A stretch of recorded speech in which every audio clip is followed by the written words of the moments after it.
Welcome back and thank you very much for staying with us. You're watching Politics Tonight, digging beyond the headlines. And tonight we're discussing plans to bloodbaths with a member of House of Representatives for Just South, Just East Federal Constituency, Honorable Dachung Musa Bagos.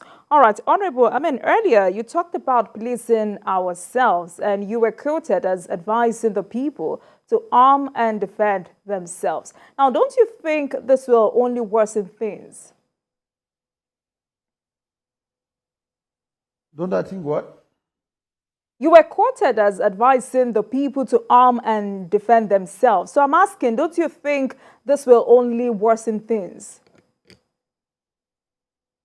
Well, if you check my statement, I did not say arm.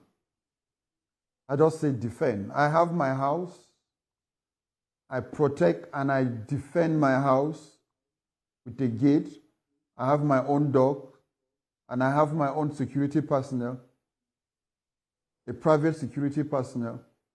So when I say everybody should defend himself, when you are defending yourself, I cannot sit down in this studio. You're watching me and I have somebody attacking me and I'll just sit down and open my neck for him to kill me. If I say defend yourself, which means we should be vigilant. We should no longer go and sleep. We should be vigilant and wait for whosoever wants to come and attack us. Because when they see you, you are waiting for them. Even from afar, they know that you are waiting for them. So it's not about arming yourself.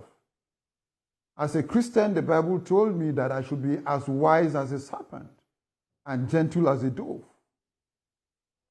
So when we just sit down and talk about defending ourselves, and someone will assume that we should just start carrying AK-47. In as much as those people carry AK-47, it doesn't mean that we cannot be able to tactically know that these are the people that are coming. And when you are talking about defending yourself, which means in terms of vigilante, you need to work with the security personnel.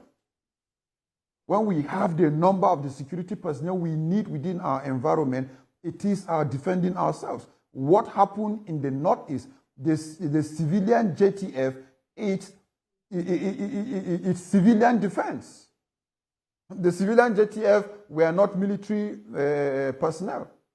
Those were civilian defense. They were able to go out, gather information for the security. That is self-defense. All right. So today, if we can be able to ensure that our vigilantes are active, our hunters are active, we should be able to see that the Operation Rainbow we have in the state is working very well. We should be able to see that we have synergy with security agencies. That is self-defense.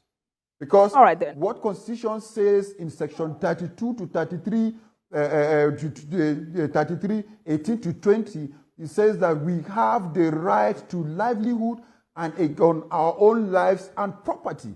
And it explains how that you have the right to defend your life, you have the right to defend your property. And it all depends on the strategy you have to do that. So, but if you are able to defend your life and your property against the person that wants to take, the law is with you. But if you go and do it unlawfully, the law will be against you. All right, Honorable. Definitely, so the governor we don't have the license to take guns as individuals. So if you are found with AK-47 as a civilian, you should know that you are against the law. So the governor has imposed a curfew in the area. Now, to what extent can this help?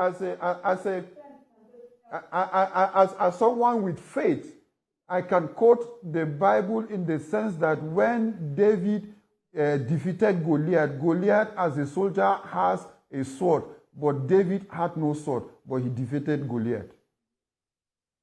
All right, Honorable. Now, the governor has imposed a curfew in the area. To what extent can this help stop the killings?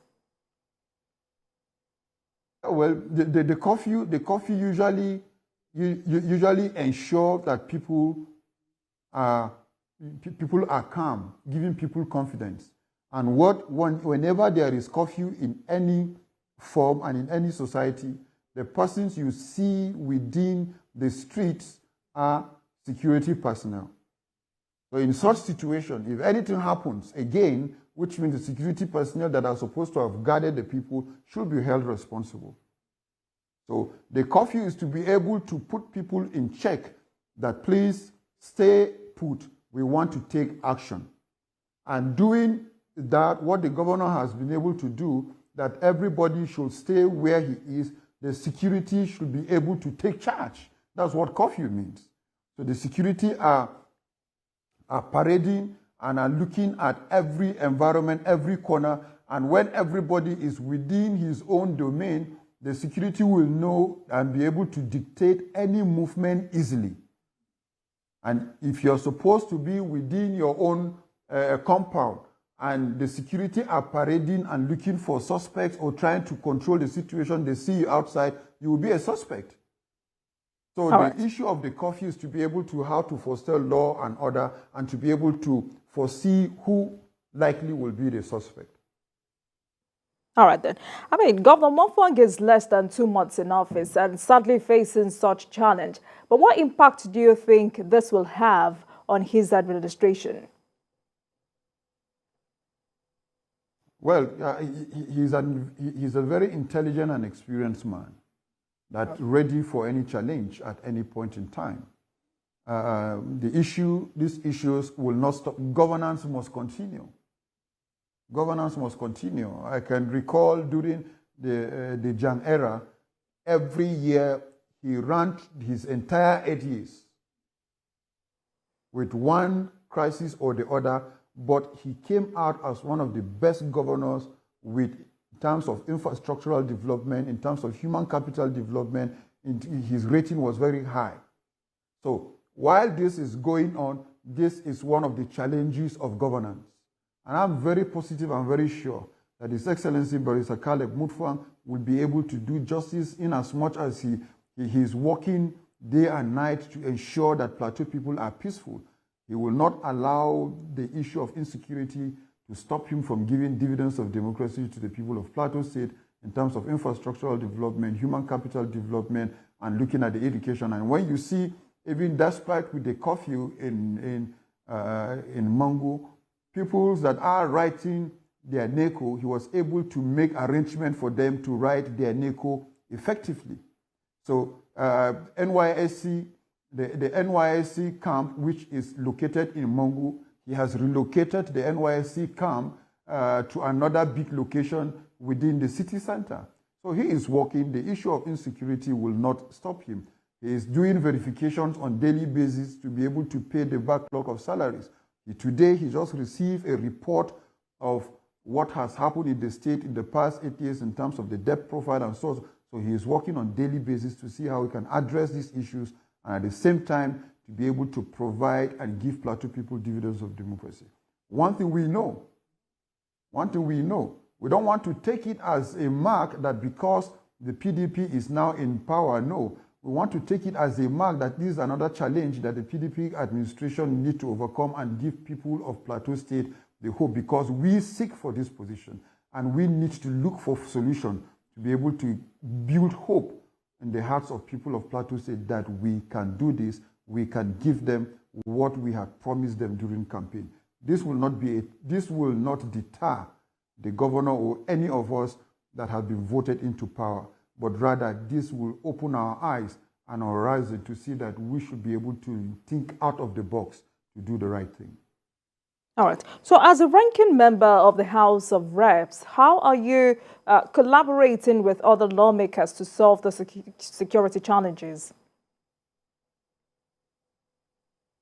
There is no week, or let me even say the day or any day of sitting on the floor of the House that a member does not have an issue that have to do with insecurity, be it banditry, be it kidnapping, be it whatsoever. There is no week, or in a week you can have that there is no day, be it in the House of Reps or even in the Senate.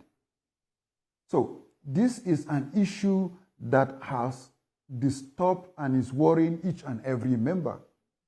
In the 9th Assembly, there is no federal 360 federal constituency that you don't have one issue or the other, be it kidnapping or be it banditry. We have brought out resolutions to the last administration on daily basis on how to be able to address issues, even calling for the change of service chiefs. But in the 10th Assembly, even before we were able to get to 2 months, the current president has changed service chiefs. He has been able to have meetings with governors that have the issue of insecurity in their various states. And we believe that with this collaboration, our resolutions from the House will be able to have attention from the president.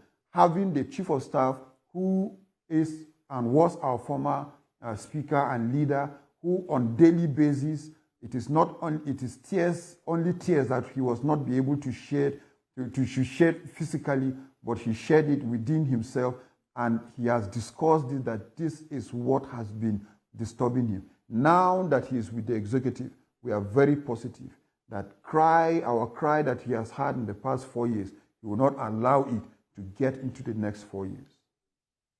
Right. So some residents have accused security agents of complicity in these attacks. Is there any basis for this conspiracy theory? Well, the conspiracy theory is there and will always be there as long as the security agencies did not look at who truly is theirs and is not, and as long as they did not fish out the bad eggs among them, and Nigerians will now see that the bad eggs among them are facing justice. As long as these people are not, like I showed yesterday, the person that was apprehended with military uniform within my own constituency was in a fake uniform, carrying a fake ID card. So unless he's been proven, so these are issues that when it happens, with what has happened yesterday, with the entire village, the village will now look at it that, oh, in as much as it was fake, but the name soldier or the name security has already married to that. So public perception should be able to, it's what the security agencies need to be able to clear off on their names and in whatsoever strategy they want to engage with the people, so that the people will now know this is the genuine security personnel within you. If it means to overhaul the entire uniform before the other people, well, at times you even have collaborators that when this is going on, another thing is going on. So proper investigation, proper cleaning of the system needs to come into place by the security agencies among themselves. So some Nigerians have called for negotiation with bandits to solve the security challenges in the country. As a lawmaker, what's your position on this? Definitely, I will not support a negotiation with a bandit that has come to kill my people. Because what are they agitating for? I gave an example earlier that the Niger Deltans were agitating for something. So even if there was somebody you could be able to identify in the Niger Delta region where they now got amnesty, it is their own people. This person can be able to say that this is my brother, but my brother is a militant or was a militant and now has amnesty. But with what is happening within us, be it in Plateau, be it in Jos, be it in Mangu, Wase, or be it in Zamfara or Benue, it is not us. So how, when we are crying that our mothers are being killed, our fathers are killed, our children are killed on a daily basis, and someone will now come out, identify himself, and say that, well, I was the person that killed these 300 people. Come, I can only give you peace in this place if you give me 50% of your land. Is that justice? Is that the kind of negotiation we want to do with bandits that are killing us? I expect that if government have been able to identify these people, because they are bandits without a reason of that has any that has any growth to our own people, they should face justice. They should be in jail. When others start seeing that government is taking these people to jail, then they will stop. They will look for another environment or another country, because look, they know that if you do this thing in Nigeria, you are not going free. So these are issues that the justice system needs to come into play. Right. Why these things are continuing on daily basis is that the justice system has not really shown and given us confidence. All right. Thank you very much, Honorable. Like when children, when the youths are crying and they start saying, this is a suspect, they will say, if we have just taken him to police. In the next 2 or 3 days, we will see him on the streets. Thank you very much, Honorable. We're out of time. Confidence in terms of insecurity, dispensing justice is issue that we need to look into it very well. All right. Thank you very much, Honorable Nachung Musa Bagos, member of the House of Representatives for Just South, Just East Federal Constituency, and tonight to discuss the unending insecurity situation in Plateau State. Thank you very much, Honorable. It's a pleasure having you on the program tonight. Thank you very much. Yeah, thank you. And by the grace of God, it will no longer be an unending. We want to call on government that this thing must come to an end. Enough of this is enough. We need to see confidence, and we need to see something from government. All right.